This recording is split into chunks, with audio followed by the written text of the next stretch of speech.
Hello and welcome to our one-on-one interview on the subject of healthy buildings, brought to you by ABB with Elemental as part of the wider Elemental Talks programme being broadcast this week. It's hosted in association with BEMA, UK Trade Association for Manufacturers and Providers of Energy Infrastructure Technologies and Systems. Elemental is the online community for professionals focused on innovation in heat, water, air and energy, the vital elements within the built environment now and in the future. You'll find the full diary of events on their website at www.elementalexpo.com. So my name is Jim McClelland. I'm the founder and editor of Sustamine, home to both the magazine and the top 500 rankings. My guest today is Matthew Durdin. He's EMEA Business Development at ABB. Hello, Matt. So healthy buildings and ABB. Good afternoon. Great. By way of intro and context, Matt, if I could invite you to open the session by telling us a bit about yourself and ABB, talking us through some of the key issues, risks and opportunities around healthy buildings. Matt Durdin, over to you. Okay, good afternoon and thanks very much for that introduction, Jim. I've got a few slides that I'll play in a second, but as you say, I'm the EMA Director of Business Development for ABB within the Electrification Group. So I'll talk a little bit about that, but I'll keep some slides that will give us some context. Okay. So basically that's me. And we'll start a little bit about ABB. So ABB is a leading global technology company.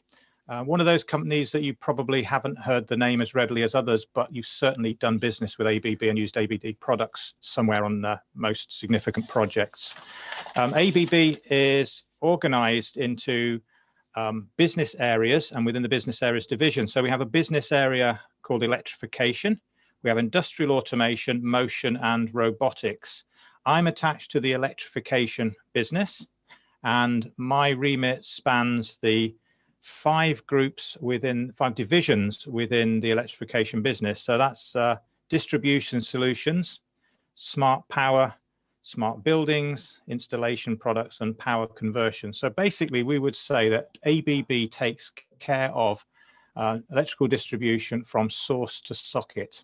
And latterly, we are being more and more involved in HVAC control with the recent acquisition of Cylon Controls. So our purpose, we are creating superior value, we are driven by technology, and we are about a more productive and sustainable future for all business. The business is driven, or our agenda is driven by five key global megatrends. So summarizing, well-being, this is all about quality of life, efficient services, social inclusion. This is something that's come to the front with the COVID-19, with all of us being at home. Urban lifestyle, by the year 2050, 70% of the world's population will live in cities. It seems unlikely, but when you look at the size of the mega cities that are being built in China, this is very, very likely to happen. Sustainability, carbon footprint, we have to address this now. Cleaner energy, ABB is at the front of EV, electric vehicles. This is not only cars, but it will be boats, cycles, and all modes of transport. We've seen it with buses in cities, etc. And then digitization, it's an immovable force. We are all going down this particular route. As they say, we all have a fully functional phone. We are all nodes on an enormous network. So healthy buildings, the subject of this particular talk. One of the things that occurred to me is it is probably easier to define the unhealthy building. So let's imagine, let's just do a walkthrough. The unhealthy building, this is the building that's got poor aesthetics. You're arriving, it just doesn't look that good. It's difficult to access. It's got an old keypad. You can't get in easily. Poor signage when you do get in. It's too cold, it's too hot, it's stuffy, it's damp. We've been to this building.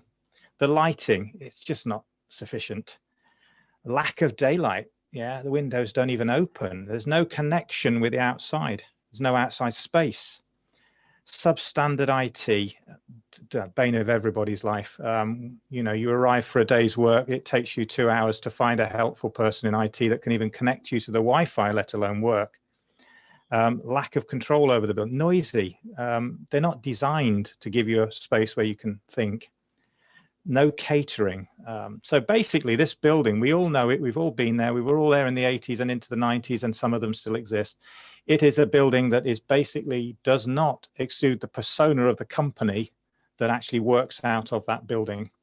The healthy building is smart, it's welcoming, it's got the appearance representing the persona of the occupants. It's security, it's access to the building, it's intuitive, it's biometric. You don't have to touch anything. You just make your way into the building. That's if you haven't already downloaded something onto your phone as you approach the building to let you into the building. It's space, temperature, air quality. It's what you would expect. Good natural and artificial lighting. It's controllable as well.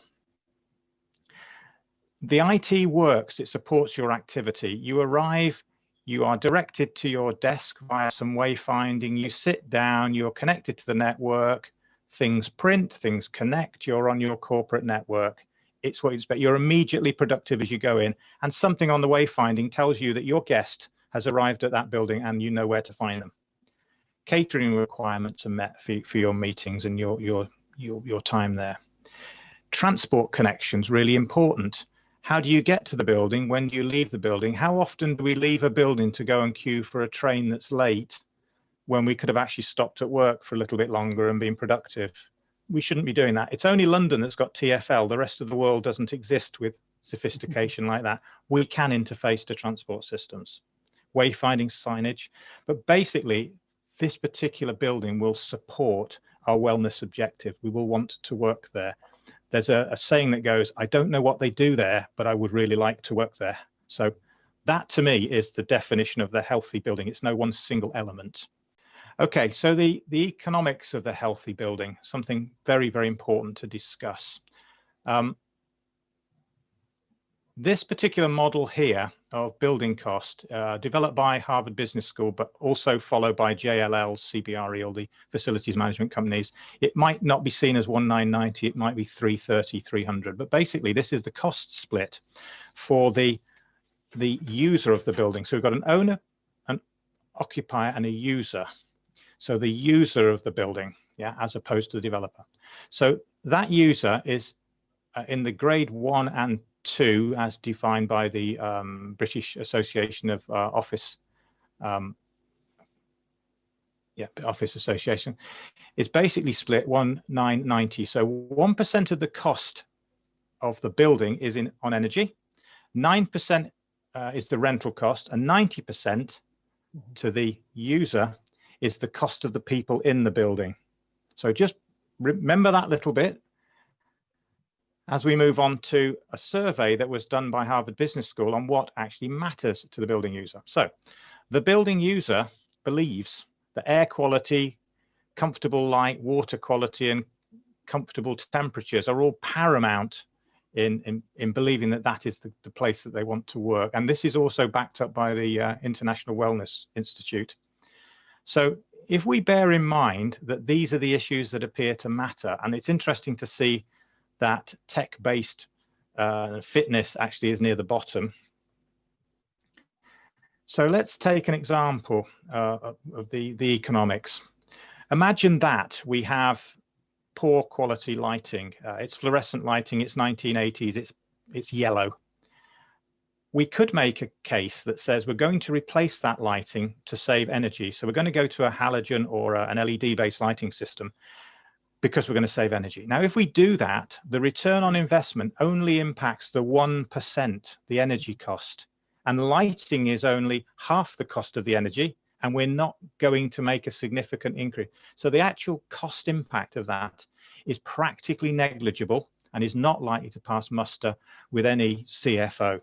However, if we consider that the lighting system could be replaced with something which is basically a circadian driven lighting. system. So this is circadian, is all about the body rhythm over 24 hours. This is why we go to sleep when the lights are put out and why we wake up when it gets light again. So if you look at circadian rhythm around workplace lighting, and at 3 o'clock in the afternoon on a dismal winter's day, it's grey outside, it's not much better inside. Productivity is at an all-time low. You are waiting for 5 o'clock. You are going to leave at 5 o'clock, whether your train's at 6 or not. You want to be out of that building. So we replaced the lighting with a circadian lighting system, and it is driven to provide the lighting, the task lighting and the mood lighting to actually keep you going after 3 o'clock. So 3 o'clock to 5 o'clock, you are actually in a beautiful environment that's more reminiscent of being outside in the summer. Gloomy lights, gloomy people, no productivity. Sunny day, bright lights, productive people. So we've replaced this lighting, and it's actually impacted the productivity. So it's impacted the value we get from this 90% element. So let's imagine it makes us 1% more productive in the day.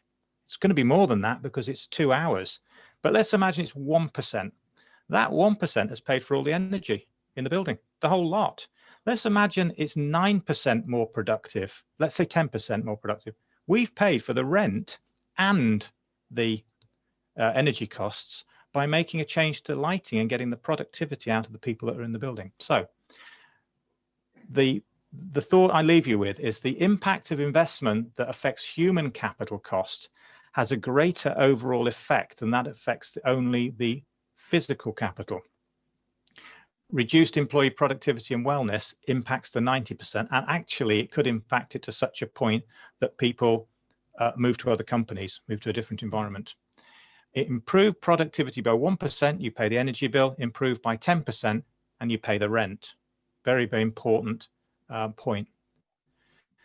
So if we look at other technologies that will affect the human capital to a greater extent than the physical capital, actually the list is of the factors that we already saw in the Harvard survey that were the things that were important when you're in the building. So temperature control, it needs to be the right temperature, but give people the ability to change it. Lighting control, air quality, reduced plant failure comes into that list. Nobody wants to work in the building where the air conditioning doesn't function and they have to close it early. That's wiped out a big chunk of your 90% cost for that day.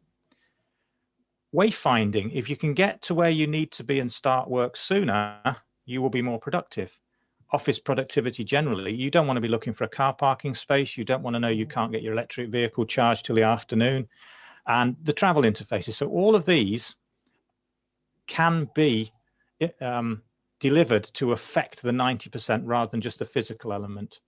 So the technology within the healthy building, our perception is that it's about increasing performance, efficiency, and experience of the user, which directly impacts the 90%. So that's our thoughts on the healthy building and the economics of the healthy building. It sort of seems affordable, doesn't it, if you look at it from that respect? So, Jim, any comment? Yeah, thank you. Yeah, lots of food for thought, smart insights, source to socket, as you say. So I wonder if I could ask you a few sort of follow-up questions, maybe start big picture and then zoom in a little bit. So right at the big picture level, the market dynamic. You mentioned the client, the consumer, the customer, the building owner, occupant or user, as you said. They have perceptions and expectations around what makes a healthy building. On the other side, the industry, property, construction, design, engineering, they have an understanding of the concept, they have capabilities, they have implementation skills. So my first question really is, are those two sides aligned, especially in a post-pandemic world?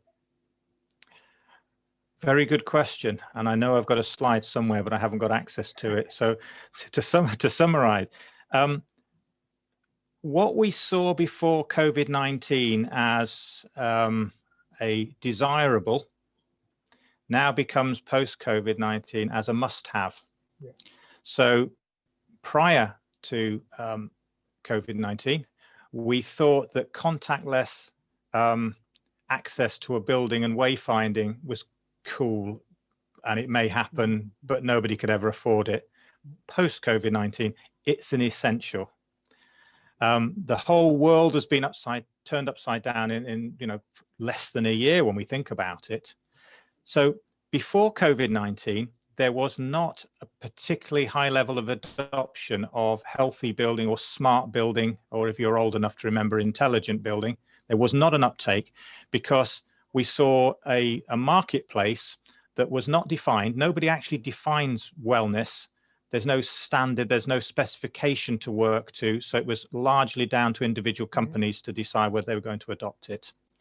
That said, there were significant blockers to people becoming involved. There was lack of definition in the marketplace. There was too many small startups. There was a risk in getting involved.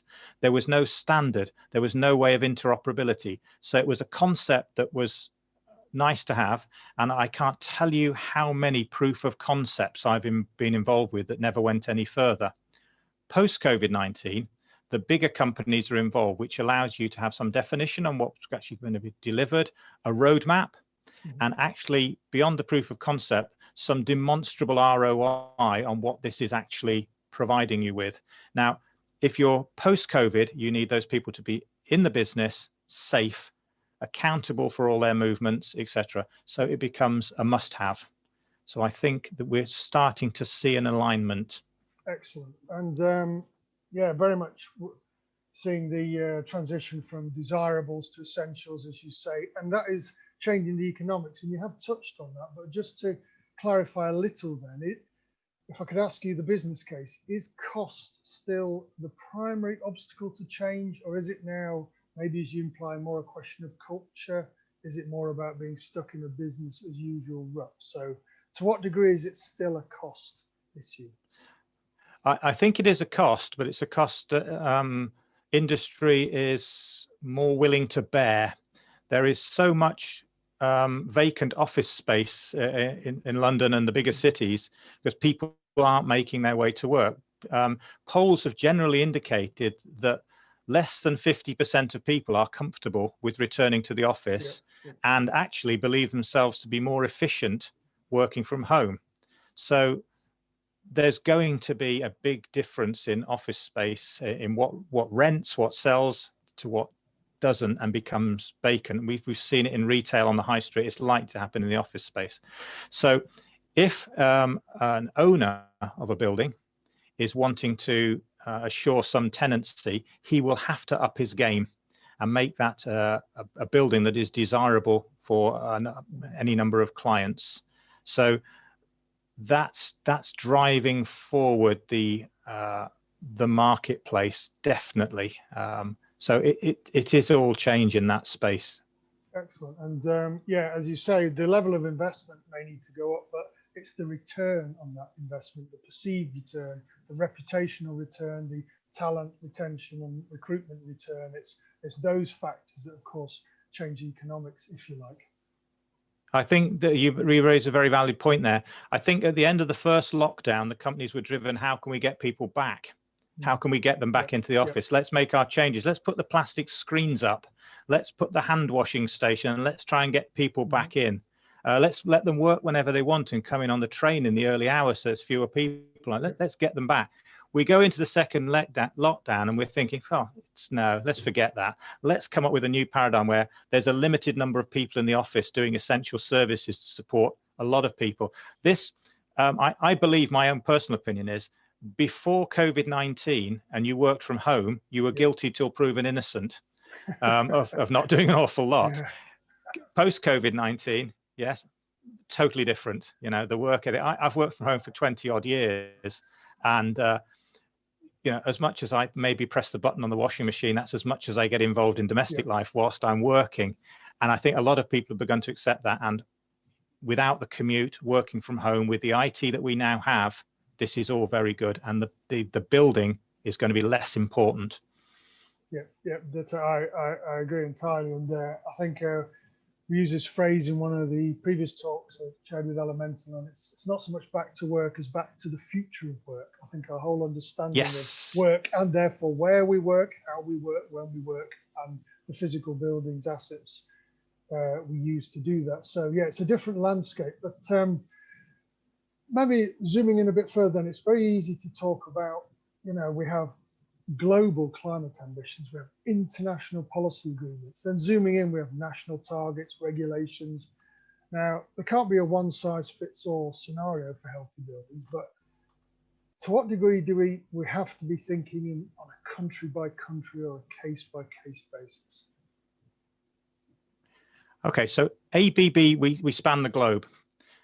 We offer the same products, solutions throughout the world. And we see differences country by country on how they purchase, how they consume our solutions, how they're delivered, from a distribution through to an EPC, through to a system integrator. It varies throughout the world. We also see a different level of adoption of the technology in different countries. Sure. So the global megatrends affect the whole of the world. So yes, there's going to be this move to urbanization, but UK, we can sort of picture what that looks like. Go to China and look at the 7 megacities they're building at the moment. That's going to be a major step change for the country. So we would expect that there'd be a different consumption pattern of technology in other countries. That's definitely the case. But the megatrends, global megatrends, are global megatrends. There's no place that's going to be unaffected by it.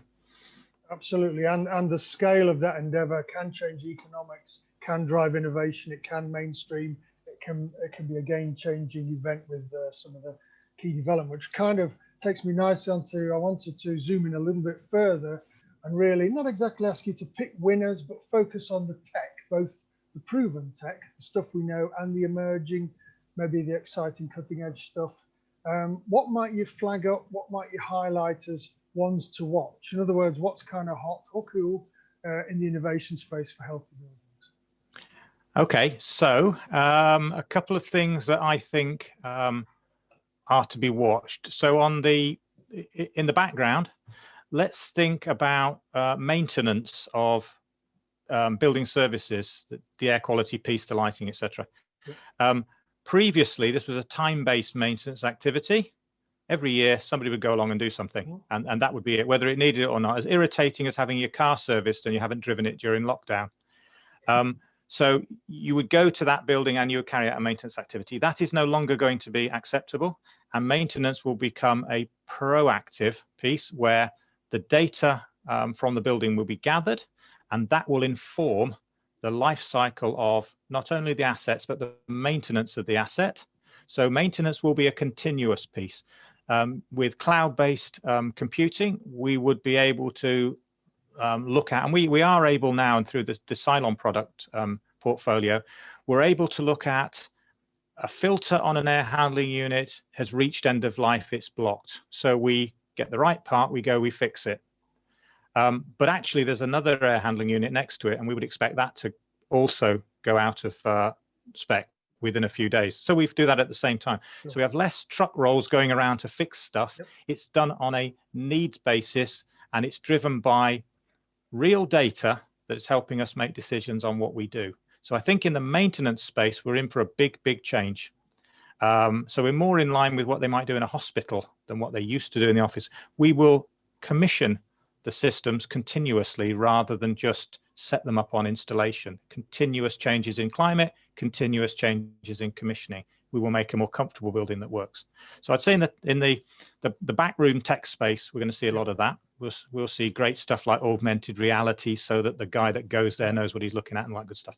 And I think in the consumer end, the user of the building will see a higher reliance on our mobile device to give us important information. We're seeing it with the COVID app. Nobody wanted to be tracked prior to COVID-19. Now it is acceptable when you go into the office space. Yes, stick a Bluetooth tracker on me. I want to know what environment I was subjected to, and I don't want to have to spend 2 weeks at home when I've been to the office. Warn me. We'll see more readily people will accept the use of the mobile device for information they need to carry about safe working, efficient working, interfaces to the systems of the building. I want it a bit hotter, a bit cooler, etc. I want my lights brighter, I don't know. And when you leave the room, the phone knows it's left the room and the lights go off. I see more of that portable technology coming in. Absolutely, I couldn't agree more. And where they're bringing forward almost weekly the date at which we're going to hit 1 trillion sensors. We're living in such a Yes. sensor-rich environment. Of course, many are in your phone or your car or the traffic lights or the retail environment, the workplace. You know, and to put it in perspective, that's more than 120 per person. You know, it's incredibly sensor-rich environment, and it's almost creeping up on us by stealth. But as you say, the COVID experience has maybe changed acceptance levels and will probably accelerate some of that in terms of people's comfort with tracking, tracing, monitoring, and those kind of convenience factors, especially. And yeah, we want this now, don't we? We're exactly. not pushing it back. We want it. I want to know who's around me. Yeah, precisely. And you've looked ahead a little bit, but my final question really is, it's proper crystal ball gazing, but I'm asking you to put on your rose-tinted spectacles. So best case scenario, we hear a lot about the challenges, the risks, what might go wrong, the difficulties we face, the politics, but best case scenario, what might the future look like for healthy buildings over maybe 5 to 10 years, a sort of manageable time frame? Best case scenario, where might we be going? Okay, so crystal ball gazing. If you'd asked me this a year ago, we'd have got this very, very wrong, wouldn't we? Absolutely. But moving forward, what will it look like? Within 10 years, I will travel to my office infrequently. I will travel there in my electric vehicle, which they'll know I'm coming, and it will be charged up using some PV and some battery capacity that's there. I will go there for specific tasks and meet other people who've been invited to come. I won't just go there to sit there. I will do that at home. Mm-hmm. I will use technology to warn them I'm coming. The catering will be there. The routing will be done. I'll know when to go, when to leave. And I think these buildings, a healthy building will be a smaller building. It will be better serviced. It will look more like high-end residential accommodation in the way that it actually looks. And it will be a particularly pleasant place to go. I think we'll all be traveling less. I don't see that we'll ever sort of go to an office to do something like this. That's gone forever. So I think it will be a more comfortable and easier way to do our business, which will de-stress us in an area that we really needed to attend to. And if COVID's done anything, it's actually made us stop and think and look again at the whole work-life balance and the whole piece around it. Absolutely. It's very much foregrounded the well-being issue. And I think you're right that there'll be, if you like, an element of right sizing. Or smarter doesn't mean more, doesn't necessarily mean growth. It means more elegant solutions, more sophisticated, more intelligent. All those words we're more familiar with daily almost. So that was my final question. It's been very interesting. Thanks both the presentation and for you looking at some of the big issues and even some of the picking some tech winners or ones to watch if you like. So in closing, I'd just like to say a big thank you to you, Matthew Durdin and all at ABB, our talks partners, obviously at BEMA and the team at Elemental. I could give a reminder to check out Elemental at www.elementalexpo.com. It's the online community for professionals focused on innovation of heat, water, air and energy within the built environment. I hope you've enjoyed the discussion today. You'll find a full diary of upcoming events and, in case you missed any, a back catalogue of recent sessions available to watch on demand. So that's it for today. Thank you again to Matt. I've been Jim McClelland, editor at Sustain. Thanks for watching. See you again soon. Thank you. Thank you.